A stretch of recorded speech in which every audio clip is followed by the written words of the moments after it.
va aller dans le titre du message ce matin. Donc, le thème est vraiment tiré du texte.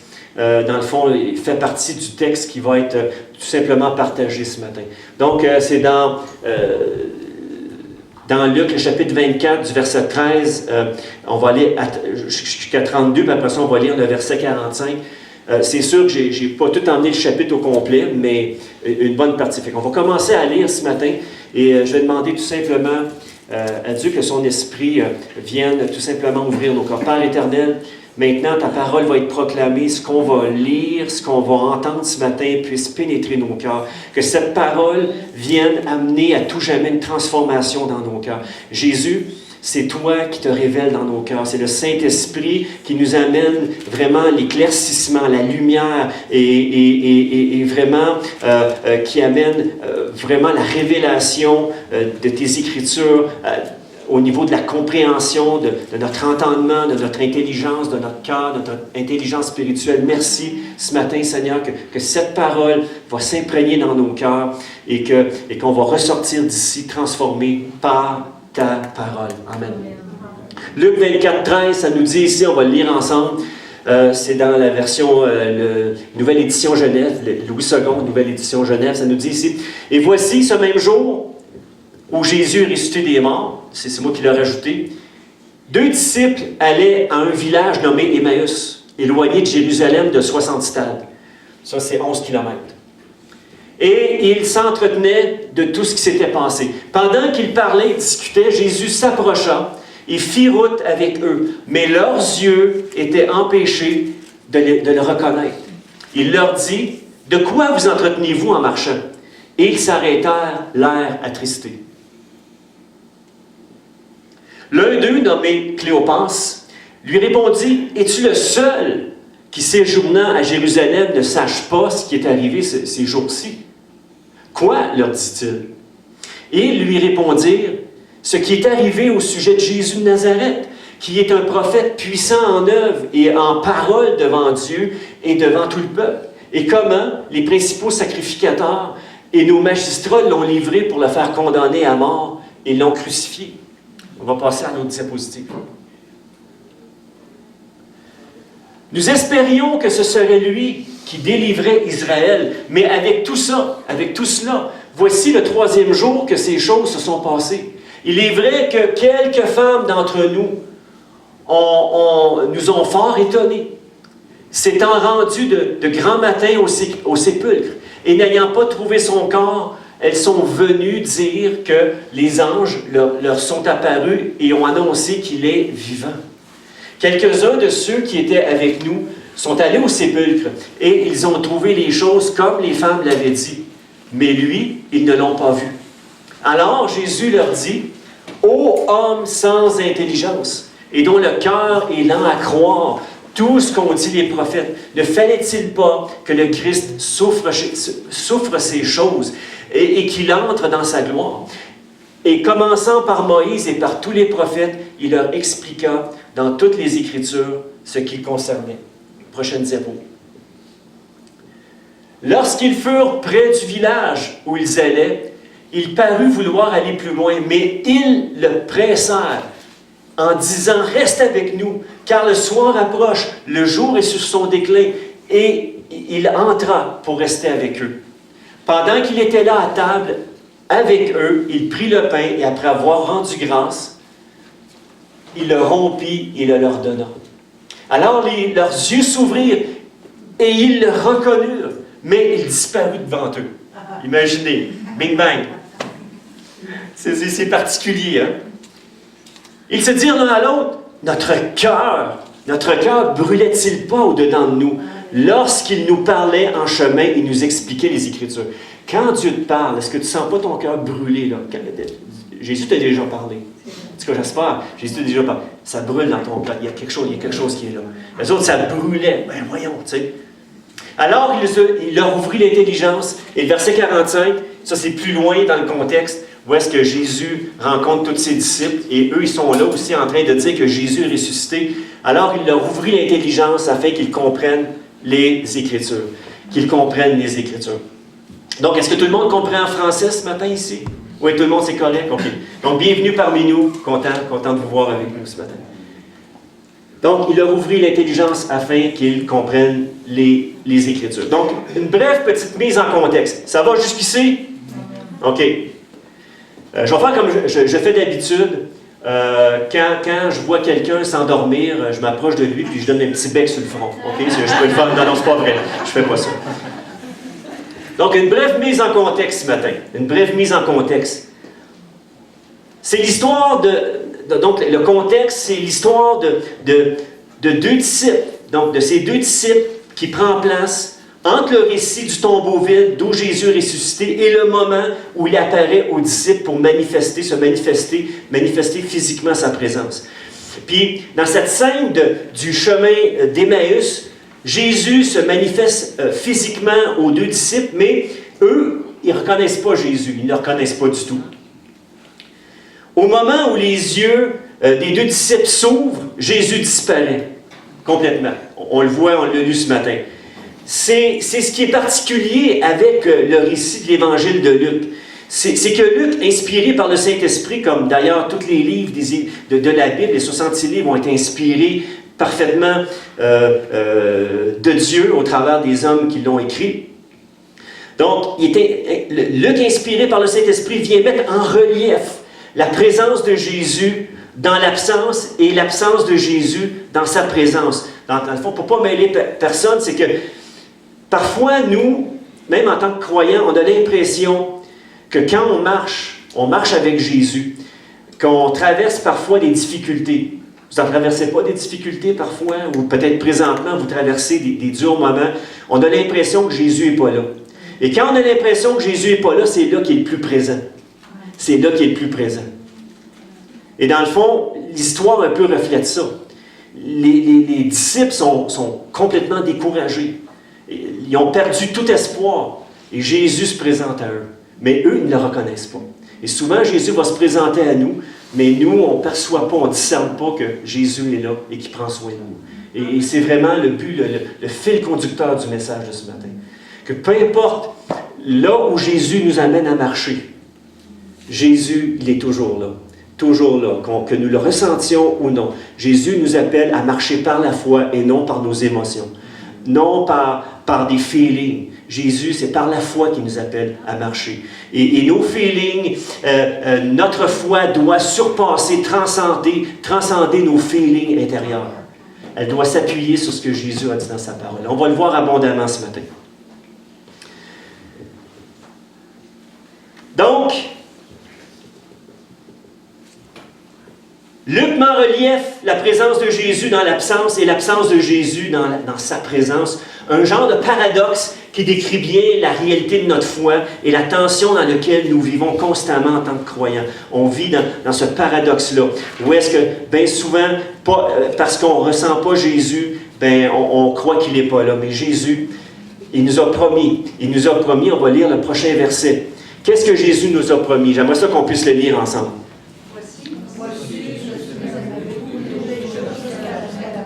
Est-ce que ça, c'est valide qu'on le ressente ou pas? Oui. C'est valide. Est-ce que ça demeure valide que j'ai le feeling que Jésus est là ou que j'ai pas le feeling? Est-ce que ça demeure valide que Jésus est avec nous, qu'il marche avec nous, quand, bien sûr, on lui a donné notre vie? Hein? Oui. Amen. C'est valide en tout temps. C'est une promesse qui est valide en tout temps. C'est la parole de Dieu ce matin. C'est sa promesse. Jésus nous a dit qu'il était avec nous jusqu'à la fin du monde, avec nous. Qui nous enverrait son esprit, nous aider, nous assister, le consolateur qui est là, qui nous amène à marcher dans le chemin de la foi. Amen. On va aller au prochain, verset.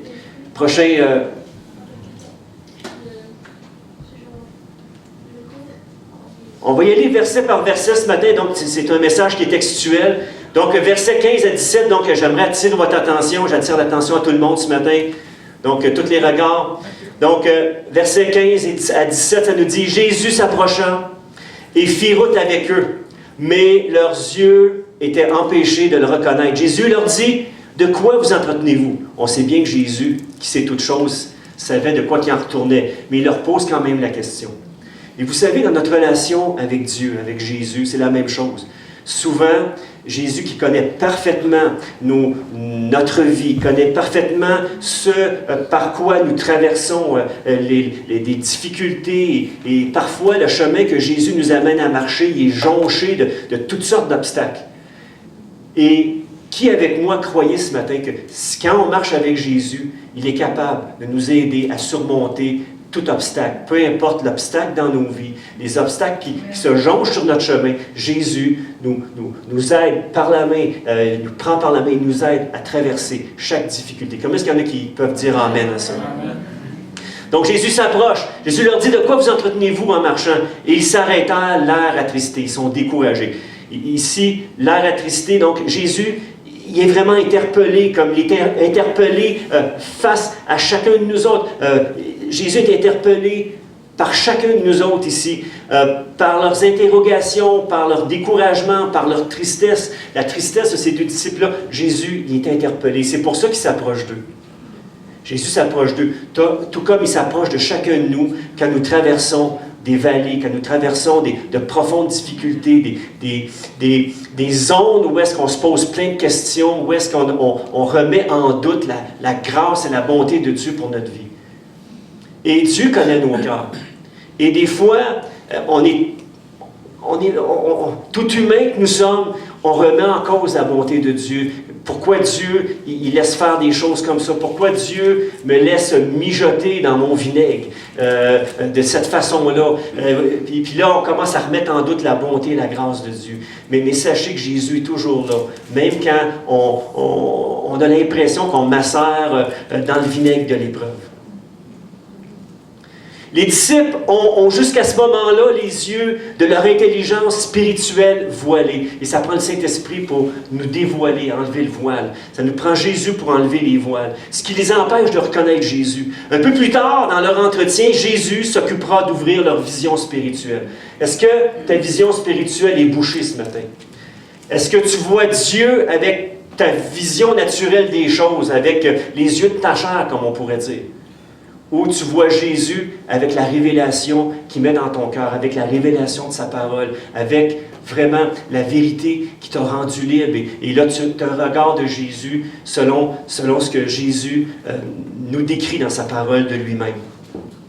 Jésus a dit, « L'Esprit du Seigneur repose sur moi », prochain verset. Jésus a dit, et là quand on parle d'aveuglement spirituel, de manque de discernement, Jésus encore là a la solution pour chacun de nous. Jésus, il est la solution. Jésus a dit, l'Esprit du Seigneur repose sur moi parce qu'il m'a désigné par l'onction pour annoncer une bonne nouvelle aux pauvres. Aux pauvres, dans le sens, pour ceux qui se reconnaissent leur dépendance de Dieu, qui reconnaissent que sans Dieu, on est foutu. Sans sa grâce, on est fait. Puis la réalité, c'est ça. Là, sans la grâce de Dieu, on est fait, on est foutu à l'os. On est fait à l'os. On est les plus malheureux de la terre.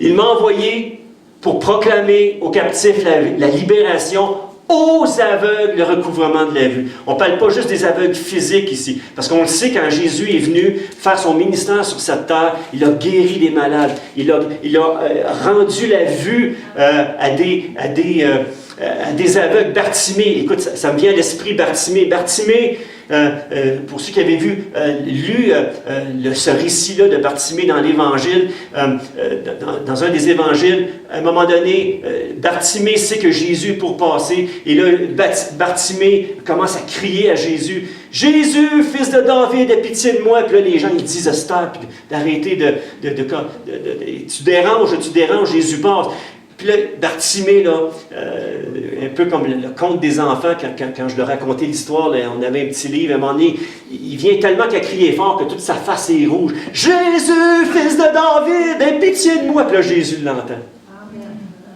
Jésus l'entend. Je vous dis, on n'a pas besoin de crier de cette façon-là à Dieu pour qu'il nous entende. Mais vous savez, je crois que dans certaines parties de notre être, de notre vie, on est aveuglé spirituellement. Et je crois que si on crie du cœur, comme Bartimée a crié de son cœur à Dieu, Jésus va nous ouvrir les yeux, va nous rendre la vue qu'on a besoin de voir. de voir les choses à la façon que Dieu veut qu'on voit les choses, tout simplement. Est-ce que vous croyez ça ce matin? Amen. C'est un parallèle que je voulais emmener, tout simplement. Donc, Jésus est venu pour rendre la vue, le recouvrement de la vue à ceux qui sont aveugles, pour apporter la délivrance aux opprimés, proclamer l'année de grâce du Seigneur qui nous est accordée encore aujourd'hui, jusqu'à l'enlèvement de l'Église. Cette grâce nous est accordée, une année de grâce. Nous sommes encore dans l'année de grâce. Nous sommes aujourd'hui le 27 février de l'année de grâce 2022, qui est une année de grâce aujourd'hui. Aujourd'hui, c'est encore une année de grâce pour toi, où Jésus veut faire son travail en toi, où il veut transformer ta vie, il veut t'ouvrir la vue sur des choses. Souvent, on s'en va avec une vision des choses, on pense que c'est correct, mais souvent on est aveugle sur ce que Dieu veut nous amener à comprendre, à faire, à être, à accomplir pour son royaume. On est aveugle là-dessus. Quelles sont les raisons de la tristesse et du désespoir des disciples? Donc, ça, c'est la prochaine étape. Donc, la réponse est au verset 21 qu'on a lu ce matin. Nous espérions que ce serait lui qui délivrerait Israël, mais avec tout cela, voici le 3e jour que ces choses sont passées. Voyez-vous, les disciples, toute la gang, puis eux étaient inclus dans ce gang-là, eux faisaient partie des 70, ils ne faisaient pas partie des 11, mais ils faisaient partie des autres disciples qui gravitaient autour de Jésus. Et on sait que les 12, mais là, maintenant les 11, parce que là, Judas n'est plus là, étaient dans le cercle rapproché de Jésus. Mais juste pour simplement vous dire que toute la gang, ou la plupart d'entre eux croyaient que Jésus venait sur cette terre comme Messie pour les délivrer de la botte romaine, les délivrer du pouvoir romain sur Israël. Ils s'étaient bien trompés. Dans le fond, Jésus, ce qu'il leur disait, c'est « Moi, je suis venu pour délivrer d'une autre délivrance, d'une délivrance du péché, pour rendre le cœur de l'homme libre de tout péché et libre de louer Dieu. » Tout simplement, de devenir ce qui, au point de départ, nous étions. Adam et Ève, qu'est-ce qu'ils étaient au point de départ? Avant de pécher, avant de prendre ce fruit, Adam et Ève vivaient une parfaite communion avec Dieu. Et Jésus était venu rétablir ce fait-là, de pouvoir vivre une communion personnelle, de cœur à cœur avec Dieu, de vivre un cœur à cœur avec lui. Pas une religion, mais un cœur à cœur, une relation personnelle qui nous transforme, qui nous change, qui à tout jamais nous amène jusque dans l'éternité avec Jésus, dans ses projets éternels. Amen. Yes. Eux autres sont découragés de ça, parce que là, bon, puis là, en plus, ils sont découragés, mais ce qui vient ajouter à leur découragement, c'est que leurs cœurs sont remplis d'incrédulité. Puis moi, je ne les juge pas. Parce que combien de fois j'ai vécu des situations où mon cœur était incrédule face à certaines situations. Fait que je ne les juge pas. J'aurais pas été mieux qu'eux. Je vous le dis, j'aurais pas été mieux qu'eux. Peut-être au début de ma vie chrétienne, il y avait peut-être un genre d'orgueil spirituel du « Oh, je n'aurais pas fait ça ». Un peu comme Pierre du « Oh, moi je ne te relierai pas ». Non. Mais maintenant, plus j'apprends à connaître Dieu, plus j'apprends à connaître ma nature humaine, puis plus que je n'y fais pas confiance. J'aurais fait la même chose. Croyez-moi. Croyez-moi. Fait que je ne les juge pas. Par contre, je regarde à la solution qui est Jésus. Yes. Qui me donne la grâce de marcher avec lui. Et ça, merci Seigneur. Merci Jésus de me faire grâce. Là, ils disent à Jésus, qui ne reconnaissent pas encore, il est vrai que quelques femmes d'entre nous nous ont fort étonnés. Elles sont rendues de grand matin au sépulcre et ils n'ont pas trouvé son corps. Elles sont venues dire que des anges leur sont apparus et ont annoncé qu'il est vivant. Puis là, moi, ça m'amène à dire, écoutez les gars, je pense qu'on a du chemin à faire. Les femmes, eux autres, ils ont cru. Même s'ils n'ont pas vu, c'est sûr qu'il y a des anges qui sont arrivés, mais je me posais comme réflexion, un petit peu en joke, là, dans le fond, là, prenez pas ça au sérieux, les gars. Là. Ce que je vais vous dire, là, je ne vais pas me faire lapider ce matin. Là. Oh, lapider, oh,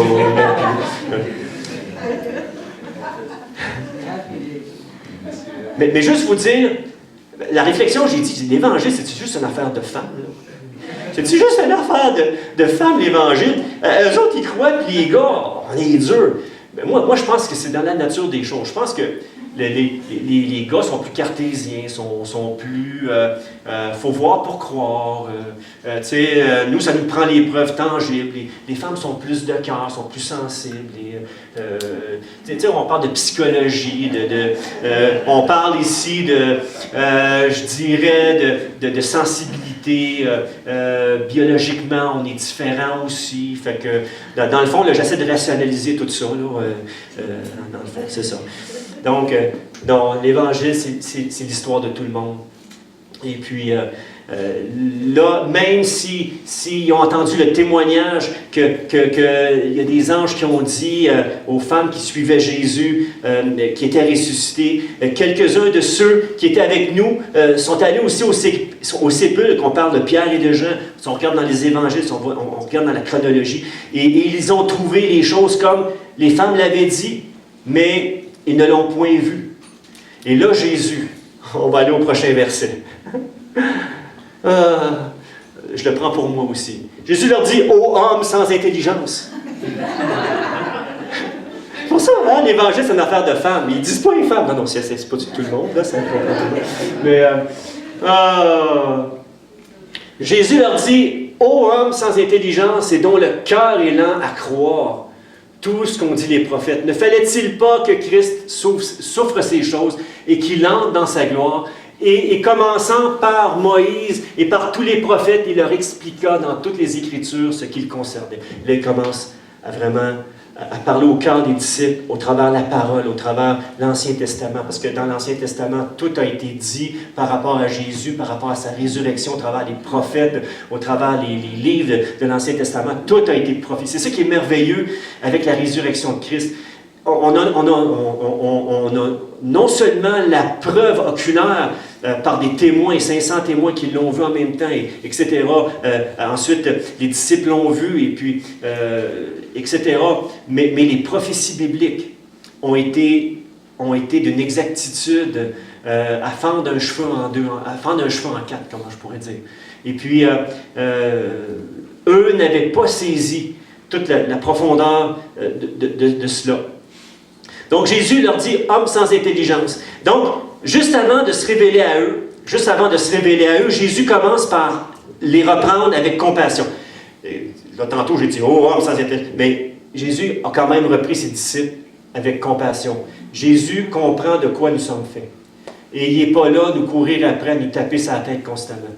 Jésus est patient envers nous. Jésus, il est compatissant et patient envers chacun de nous, même quand ô homme sans intelligence, on a de la misère à saisir les choses. Dieu s'y prend de différentes façons pour faire rentrer ça dans notre cœur, par l'Esprit, nous le révéler tout simplement. Est-ce que ça va jusqu'ici? Amen. Fait que je ne vois pas personne dormir, ça va. Fait que peut-être les 2 prochains points, je vais vous étirer un peu, mais après ça, on va continuer.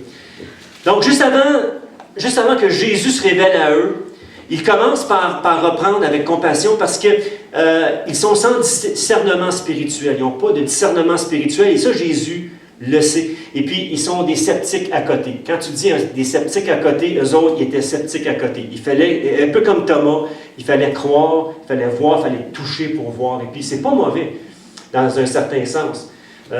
C'est pas mauvais de voir. Et puis moi, Thomas, je ne jette pas de pierre, mais aucune. Thomas...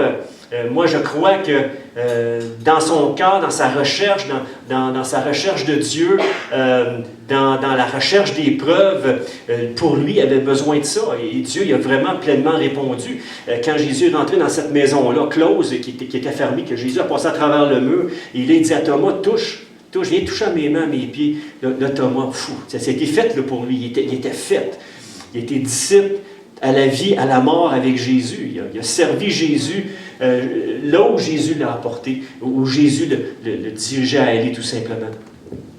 Donc, Jésus met avec eux les points sur les i en laissant entendre qu'il aurait dû comprendre la raison de sa mort et croire en sa résurrection grâce au texte de l'Ancien Testament. Donc, selon Jésus, être intelligent, c'est de mettre une totale confiance dans les écrits de la Bible.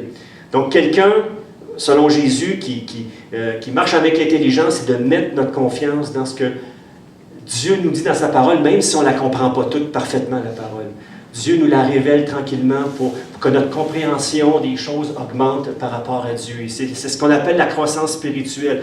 On ne sait jamais les choses du jour au lendemain. C'est une croissance qui est graduelle et on grandit avec Jésus. Mais laissez-moi vous dire, on a tous les jours jusqu'à l'heure de notre mort où que Jésus vienne nous chercher, on a besoin de laisser Dieu travailler nos cœurs et de nous changer nos cœurs, notre vision des choses. Elle a continuellement besoin d'être changée à la lumière des Écritures, à la lumière de sa parole. Est-ce que je peux entendre Amen là-dessus?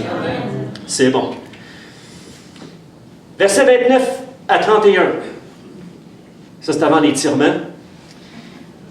Verset 29-31. Mais ils le pressèrent en disant, reste avec nous. Il y a quelque chose qui se passait avec leur cœur. Même si Jésus leur avait fait un reproche de grâce et d'amour, je dirais, un reproche. L'amour, des fois, c'est direct, mais ça transforme le cœur, ça amène la paix dans le cœur. Donc, versets 29 et 31, il dit, mais ils le pressèrent en disant, reste avec nous, car le soir approche, le jour est à son déclin. Et il entra pour rester avec eux. Et pendant qu'il était à table avec eux, il prit le pain, et après avoir rendu grâce, il le rompit, le donna, et leur donna. Alors les yeux s'ouvrirent, ils le reconnurent. Et là, ça nous dit, Jésus, pouf, disparaît. Il le reconnaît, il s'en va. Jésus, pouf, il est parti. Je m'imagine la scène. Je ne sais pas exactement comment ça s'est fait précisément parce que ça ne nous en parle pas. Et je m'imagine, ils sont là. Dieu enlève le voile. Jésus enlève le voile de leurs yeux. C'est le Saint-Esprit qui vient, qui enlève le voile des yeux des disciples. C'était Jésus. Et juste une petite réflexion que j'ai marquée ici dans mes notes. Le chemin du désespoir des deux disciples est littéralement transformé par Jésus en un chemin de victoire où leur vision des choses et leur propre cœur a été complètement changé par lui. La religion ne peut pas changer. Que tu lises 100 000 fois la Bible, ça ne changera pas ton cœur. Si le Saint-Esprit ne vient pas vraiment t'illuminer sur les paroles de la Bible, de ce que Jésus veut nous enseigner au travers de sa parole. On a besoin vraiment de la révélation du Saint-Esprit dans nos vies pour nous aider à saisir, à comprendre. Quand vous êtes venu à Jésus, qu'est-ce qui s'est passé dans votre cœur? Jésus a initié dans votre cœur une compréhension. Vous avez saisi que vous étiez perdu, que vous étiez pécheur, que sans Jésus, sans son pardon, vous étiez foutu, puis c'était l'enfer pour l'éternité. Vous aviez saisi ça. Moi, en tout cas, c'est ce qui s'est passé dans mon cas, puis pour des milliers de gens qui ont vécu à peu près sensiblement la même expérience.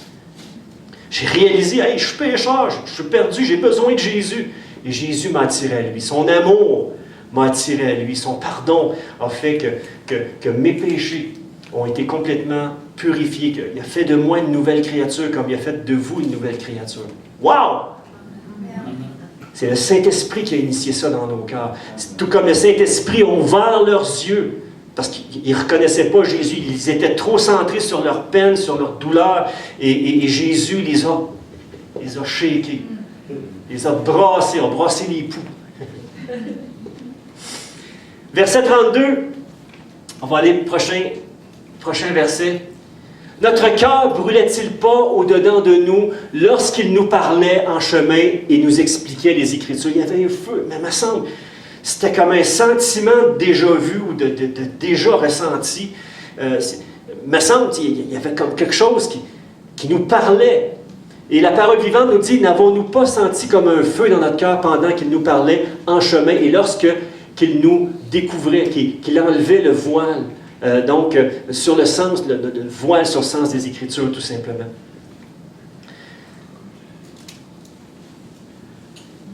Verset 45.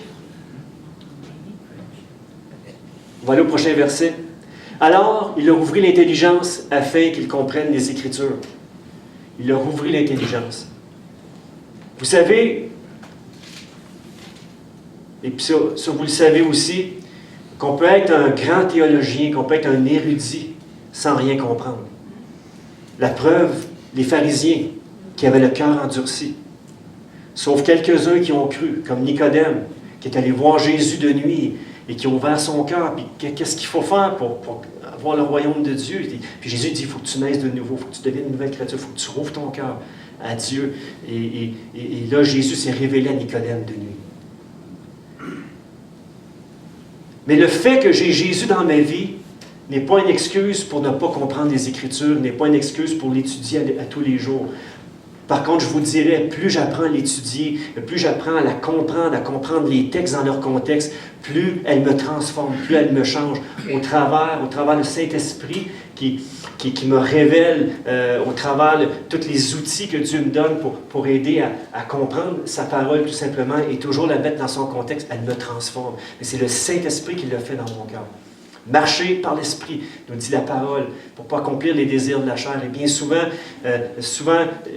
moi-même, je l'ai fait dans ma vie, où est-ce que j'ai pris la parole de Dieu et j'ai assommé les gens plus que je les ai aidés à se relever, tout simplement. On peut prendre la parole de Dieu puis tuer les gens avec ça. Tout comme on peut proclamer la parole de Dieu pour amener la vie, parce que c'est le Saint-Esprit qui le fait au travers de la proclamation que nous faisons, parce que notre cœur est ouvert tout simplement à laisser Dieu agir dans notre vie, et notre cœur est soumis à lui tout simplement. Est-ce que vous me suivez? Amen. Petite précision qui est bien importante. Par contre, il y a des gens qui ont des ministères de docteurs, d'enseignants, et que eux, c'est leur ministère, que le Saint-Esprit les amène à vraiment... parce que l'Église a besoin de tous ces ministères-là. Elle a besoin des ministères de prophètes, de docteurs, de pasteurs, d'enseignants. On a besoin de tous les ministères dans l'Église pour que l'Église puisse grandir en sagesse, en grâce, en amour, qu'on puisse, nous, en tant que croyants, s'épanouir. Donc, on a besoin de tous les ministères.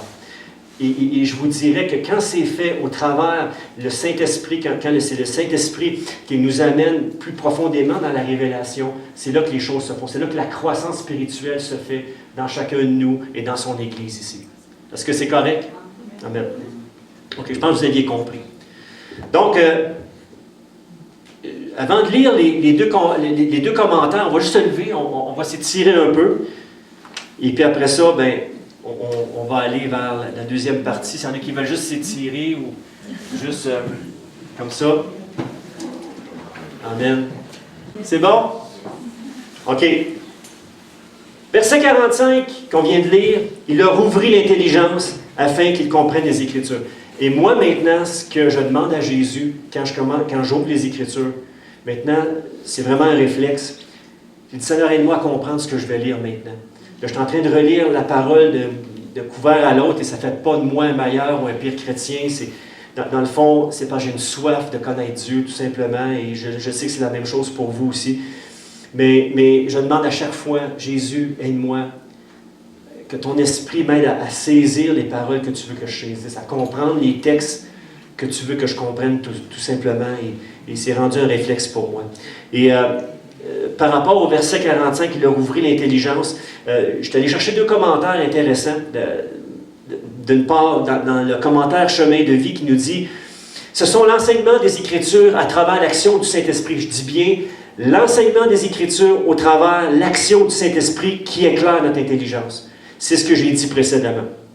Donc, tout être humain est naturellement aveugle et ne peut de lui-même discerner les réalités spirituelles. On a besoin de l'apport et du Saint-Esprit, de la puissance du Saint-Esprit dans nos vies. C'est pour cela que Jésus a utilisé la loi de Moïse ainsi que les textes poétiques et prophétiques de l'Ancien Testament pour leur démontrer qu'il était celui qui devait venir souffrir et ressusciter. Donc c'est grâce à la croix que le pardon est désormais possible pour tout homme à condition qu'il désire un changement intérieur complet et reconnaisse que Jésus-Christ est son unique sauveur, celui qui a porté ses fautes et sa condamnation. C'est la repentance qui est un changement intérieur dans son âme et sa conscience vis-à-vis de Dieu et de Jésus-Christ, tout simplement. Mais ça prend le Saint-Esprit pour révéler ça dans nos cœurs. Parce qu'il y a bien souvent des gens qui vont se dire chrétiens, mais leur intérieur n'a pas changé d'un atome. Il y a des gens qui vont adhérer au christianisme, mais sans un changement intérieur de cœur. Moi, ce que je prie, c'est que chaque personne qui va rentrer ici, je prie que vous puissiez vivre une relation personnelle avec Jésus-Christ, avec un changement intérieur qui font un 180 degrés complet, un volte-face complet à votre ancienne vie pour embraser la vie de Christ, pour embraser les principes du royaume de Dieu qu'on peut suivre seulement que par la grâce de Dieu en nous. Amen. On ne peut pas christianiser notre chair, elle doit être crucifiée, elle doit mourir cette chair-là. On doit laisser l'Esprit, Saint-Esprit vivre en nous. Nous devons rechercher Christ de tout notre cœur et désirer lui obéir tout simplement. Et même, j'en suis rendu, Seigneur, donne-moi cette grâce de t'obéir. Donne-moi cette grâce de faire ce que tu me demandes de faire. Donne-moi cette grâce tout simplement. Donne-moi tout simplement tout ce que j'ai besoin pour continuer à être et à faire ce que tu veux que je sois et que je fasse tout simplement. Et c'est valide pour chacun de nous. Ça va jusqu'ici. John MacArthur, un autre commentateur biblique, a dit « Il leur ouvrit l'esprit, il leur expliqua certainement des passages de l'Ancien Testament, un peu comme on vient de lire précédemment, et l'expression « Il leur ouvrit l'esprit » semble véhiculer en plus l'idée d'une illumination surnaturelle qui leur permit de recevoir les vérités qu'il leur révélait. Moi, quand j'ai reçu Jésus, c'est pas parce que j'étais plus intelligent que les autres, pas parce que j'avais un quotient intellectuel plus que les autres. Non, je suis très, très dans la normale, dans mon quotient intellectuel, je suis dans la moyenne, mais c'est parce que Jésus s'est révélé dans mon cœur. Jésus s'est révélé dans mon cœur. Jésus s'est révélé à moi. Jésus s'est révélé à toi. Et c'est ce qui a fait la différence. Nous avons besoin absolument des lumières du Saint-Esprit pour saisir dans leur contexte les textes bibliques pour éviter d'en faire des prétextes. 2 Timothée 3,16, on va le voir ici. On va aller rapidement, puis ça va aller rapide là, jusqu'à la fin. Donc on accélère en mode accéléré en 5e vitesse. On fait une coupe de drift. OK, c'est bon. Donc 2 Timothée 3,16, ça nous dit « Toute écriture est inspirée de Dieu. » Donc vous pouvez vous fier à ce texte-là. Vous pouvez vous fier à la parole de Dieu. Est utile pour enseigner la vérité, réfuter l'erreur, corriger les fautes, former à une juste manière de vivre. La parole nous transforme, nous corrige, vient réfuter en nous l'erreur, des vérités, des mensonges qu'on prend comme des vérités. La parole vient nous éclairer, amener la lumière. Ouh, OK. Là, je vois que j'étais dans telle erreur, dans tel chemin qui n'était pas le tien, Seigneur. Elle nous forme, afin que l'homme de Dieu, la femme de Dieu, parce qu'on a dit tantôt que l'Évangile, ce n'est pas une affaire de femme, ni une affaire d'homme, c'est une affaire de chacun de nous, amen, qui formons l'Église. Donc, afin que l'homme de Dieu soit parfaitement préparé, équipé pour faire toute action bonne. Celle à laquelle nous avons été préparés, que Dieu a créé pour nous d'avance. Éphésiens 2,10, je le répète constamment, Dieu nous a créés afin qu'on puisse accomplir des œuvres qu'il a préparées d'avance pour nous, pour qu'on puisse les pratiquer. Des œuvres qui sont préparées uniquement pour toi. Là. C'est des œuvres qui sont spécifiques à ta vie, à toi. 2 Pierre 1,20 nous dit, notez avant tout, ça dans la parole vivante, j'aime bien cette paraphrase-là qui nous dit « Notez avant tout qu'aucune prophétie de l'Écriture ne reflète la pensée personnelle de son auteur. » Ça va jusqu'ici? Un message prophétique n'émane jamais d'un caprice humain. Quand je parle de tout ce qui est prophétique dans la parole. Ces saints hommes de Dieu ont parlé parce que le Saint-Esprit les y poussait. Et ils ont prononcé les paroles que Dieu leur inspirait. Yes. On peut se fier à ce que Jésus nous a dit, à ce que la parole d'un couvert à l'autre nous transmet. On peut s'y fier, mettre notre foi là-dessus, et c'est en n'en pas douter, mais pas un seul instant. Dans Luc 24, versets 33-35, on ne l'aura pas au tableau, ça nous dit ici, se levant à leur même, donc on parle des 2 disciples, ils reçoivent Jésus, leur cœur brûle, ils disent, ah! Là ils reconnaissent Jésus, là ils se lèvent. Et se levant à leur même, ils retournent à Jérusalem où ils trouvent les 11 et ceux qui étaient avec eux, assemblés, disant « Le Seigneur est réellement ressuscité. Il est apparu à Simon. » Et ils racontèrent ce qui leur était arrivé en chemin et comment ils l'avaient reconnu au moment où ils avaient pris la Sainte Seine ensemble. Ils l'avaient reconnu. Paf! Il est vraiment ressuscité. Jésus, en 2022, aujourd'hui, à l'heure même où je vous parle, il est là, il est vivant pour toi, il est vivant pour ta vie et il veut changer ce qui a besoin d'être changé en toi. Amen? Il veut le faire. Jésus ouvre l'esprit et l'intelligence de ses disciples, on le voit au verset 44 à 49, sur ce qui est fondamental. Donc ces versets sont un résumé, les versets que Jésus va, que Luc va nous partager de la part de Jésus, des versets 44 à 49, on ne les aura pas au tableau. Mes notes aussi vont être mises sur Internet pour ceux qui les veulent, parce que j'ai beaucoup de stock dedans. Donc, ces versets sont un résumé de l'enseignement que le Seigneur a partagé à ses disciples entre sa résurrection et son ascension. Jésus commence par leur expliquer. Et ça, c'est après que les disciples d'Emmaüs sont allés retrouver les autres disciples et dire « Hey, la gang, c'est pas des jokes, là. Hey, écoutez, là, ce que les femmes ont vu, là je paraphrase, là, j'extrapole un peu. Écoute, c'est vrai, là. Nous autres, là, on ne croyait pas, mais là, on y croit parce que Jésus, on l'a vu. Moi, je peux vous dire, Jésus, dans ma vie, je l'ai vu agir. Je le vois agir dans la vie d'autres personnes aussi. Puis j'ai encore plus besoin de lui. Plus j'apprends à le connaître, plus j'en ai besoin. Plus je réalise que j'en ai besoin. Jésus leur avait déclaré que tout ce qui avait été écrit à son sujet dans les prophètes devait se réaliser. La loi de Moïse, les prophètes, les psaumes, ça constituait les trois grandes divisions de l'Ancien Testament. Autrement dit, il s'agissait de tout l'Ancien Testament. Et voici un résumé du message que Jésus apportait aux disciples afin que leur intelligence puisse s'ouvrir. Premièrement, il fallait que Jésus souffre. Là, j'ai marqué des versets ici, mais vous irez voir sur Internet pour ceux qui veulent avoir les références de ce que je dis, ce que la parole nous dit. Donc, premièrement, il devait souffrir. Il devait ressusciter des morts le troisième jour. Et on a toutes les références dans l'Ancien Testament, dans les psaumes, dans Jonas, dans Osée. Ensuite de ça, troisièmement, que la repentance et le pardon des péchés seraient prêchés en son nom à toutes les nations, à commencer par Jérusalem. Donc, Jésus leur a ouvert l'esprit. Tout comme il veut nous ouvrir l'esprit ce matin, son désir, inviter Jésus à nous ouvrir, à venir en nous, à venir faire la différence tout simplement, à nous montrer ce qu'on a besoin de comprendre, besoin de savoir, de besoin d'être transformé en nous. Donc, Jésus a ouvert l'esprit pour qu'il comprenne toutes les Écritures. C'est absolument merveilleux de constater que le chapitre 24 de Luc, et ça, c'est des pépites que je vous donne ce matin. J'avais jamais réalisé ça avant d'étudier le texte, mais là, j'ai réalisé qu'il y a plein de choses que Dieu veut ouvrir dans nos vies. Non seulement nos yeux, mais il y a plein de choses que Jésus veut ouvrir dans ta vie. Plein de choses. Et je n'avais jamais réalisé ça dans le chapitre 24 de Luc. Donc, il y a plein de choses que Dieu a ouvertes par la puissance du Saint-Esprit. Donc, la première chose qu'il a ouverte, au verset 12 du texte qu'on a lu, 24, de Luc 24 ce matin, il a ouvert la tombe. La tombe a été ouverte. Yes, Jésus est ressorti, vivant. Jésus est ressuscité des morts. Deuxième des choses qu'on voit dans le texte, dans le verset 29 de Luc 24, la maison des deux disciples est ouverte pour recevoir Jésus. Est-ce que ta maison, elle est ouverte? Ta maison à toi, elle est ouverte pour que Jésus vienne régner dans ta maison.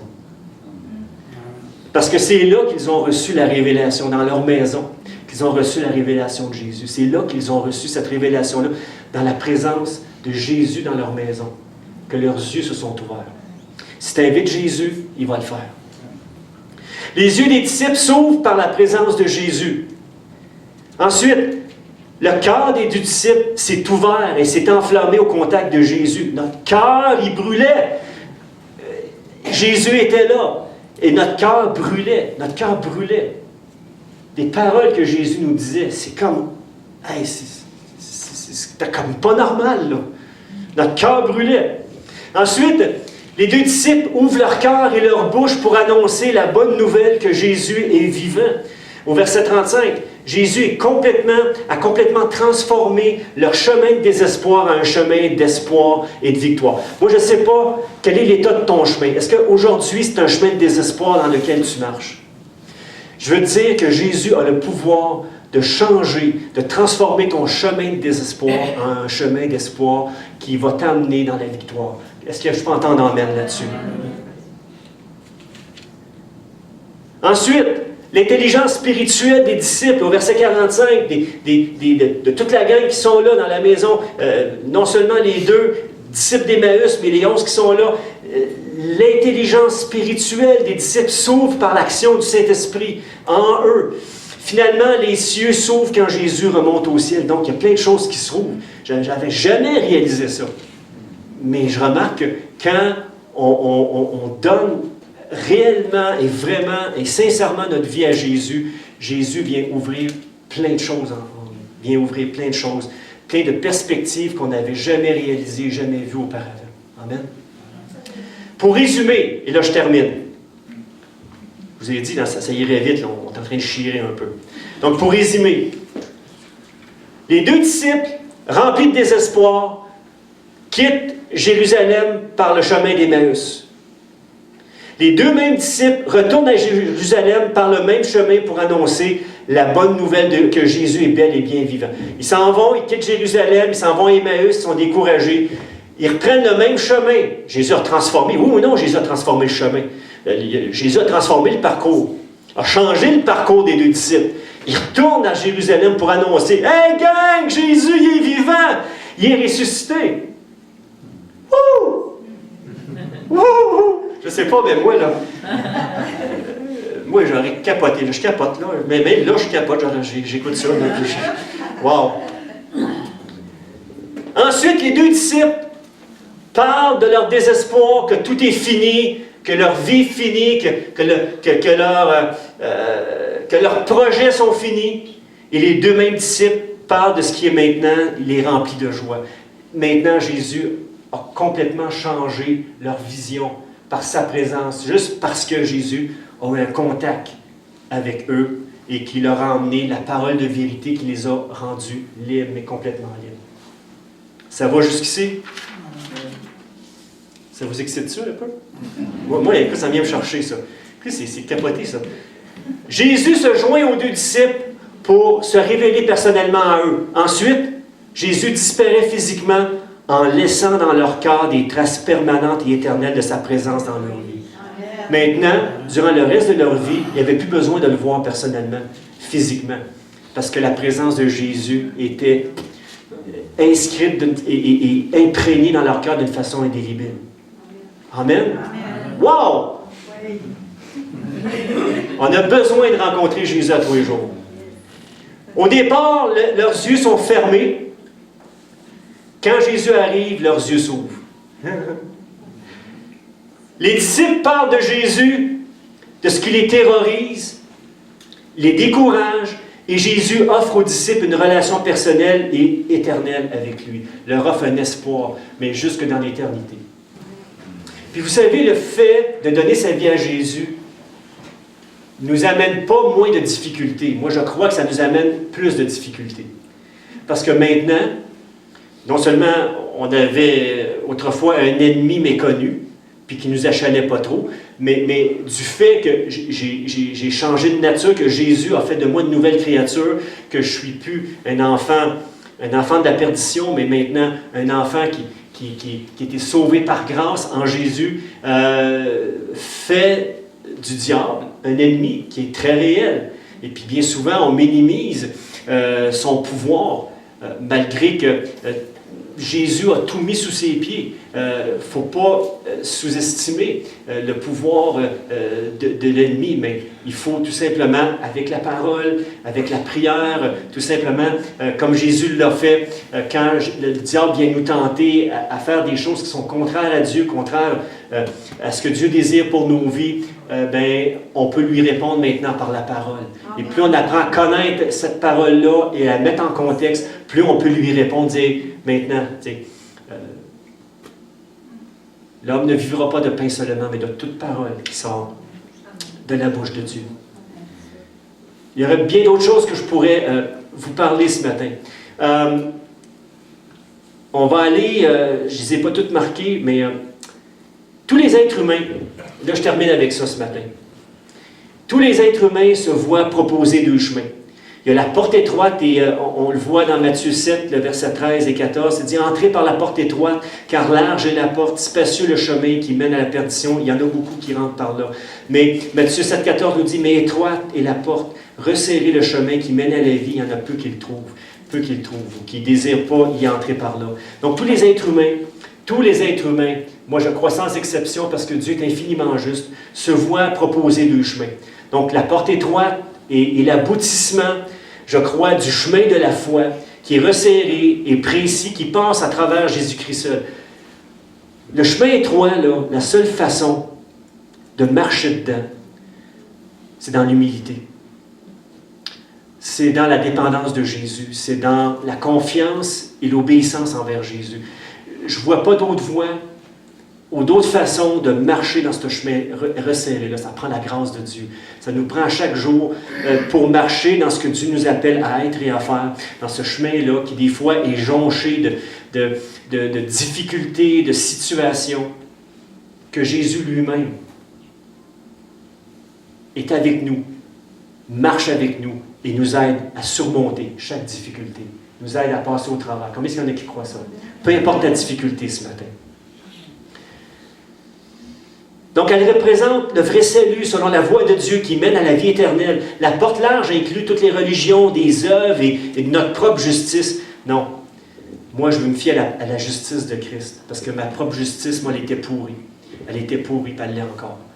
Mais la justice de Dieu et Jésus, le sacrifice qu'il a fait sur cette... qu'on va prendre la communion dans quelques instants, le sacrifice parfait qu'il a accompli sur la croix était justement pour nous rendre capables d'être juste devant Dieu. Qu'est-ce qui fait que je suis juste devant Dieu? C'est Jésus.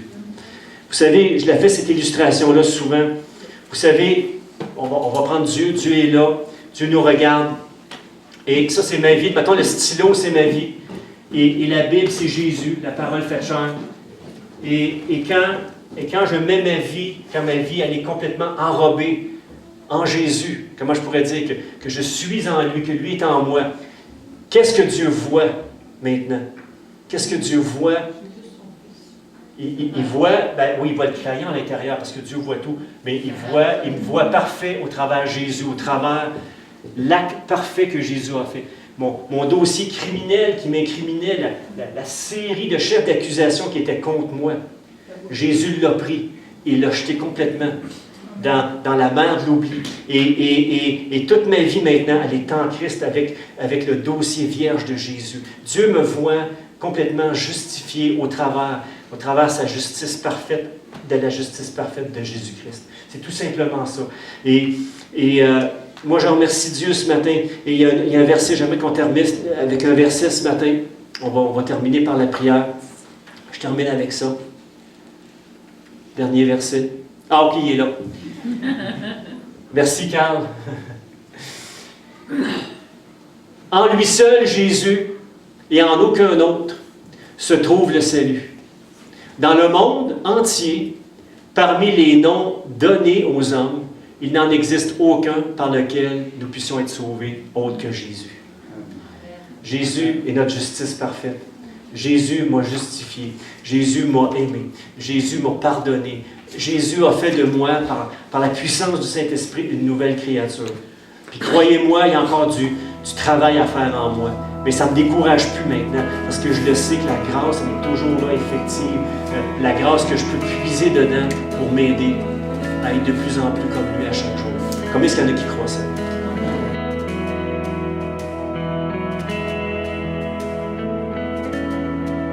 Tiens mon cœur dans les mains qui façonnent les yeux.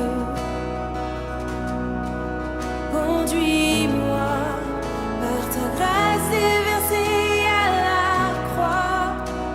Tu m'as remis debout, les pieds sur un rocher.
mais